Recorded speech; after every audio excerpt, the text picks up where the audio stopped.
बन लगे हरि नामा, वही सती जहाँ प्रभु सुख धामा।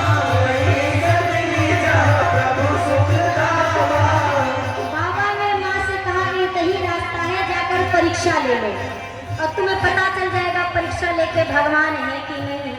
सती माँ को ये बात बड़ी अच्छी लगी, हाँ मैं जा रही हूँ परीक्षा ले। आप क्या करेंगे? बोला हम क्या करेंगे, यहीं बैठे राम राम करते।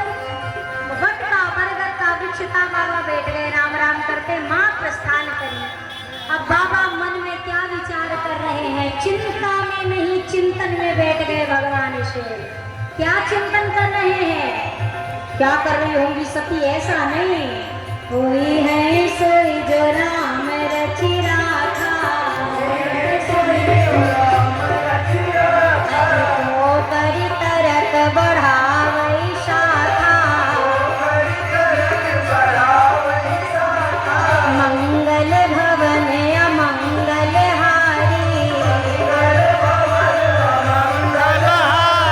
उमा सहित जेहि जपत पुरारी, उमा सहित जेहि जपत पुरारी। पुण्य पुण्य हृदय विचार कर धरि सीता कर रूप, आगे हुई चली पंथ तेहि जेहि आवत नर भूप। बाबा कहने लगे वही होगा जो भगवान ने रच रखा है, वही है सोई जो राम रची राखा।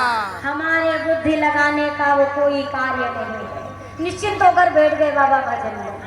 माँ पहुंची, क्या सोच रही है, कैसे परीक्षा लूं? फिर माँ को लगा हाँ अपनी भार्या वैदेही को ढूंढ रहे, तो क्यों ना मैं उन्हीं का रूप बना लूं।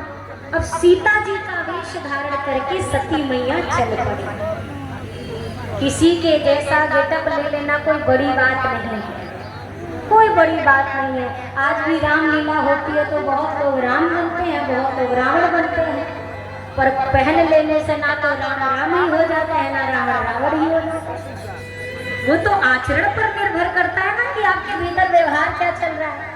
अब सती माँ की व्रतावस्थी के दोनों पग के बीच में जब मैया चलती थी तो धीरे से पांव धरती थी। प्रभु पग रेख बीच बीच सीता, दोनों के बीच में धीरे चरण रखे, तेज नहीं रखती थी। क्यों?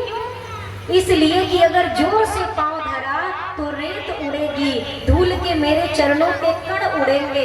अगर मेरे चरण की धूल प्रभु के चरणों पर पहुंची तो ये भी मेरे लिए अधर्म नहीं हो जाएगा, मेरे पातिव्रत धर्म का पालन इसमें नहीं हो पाएगा।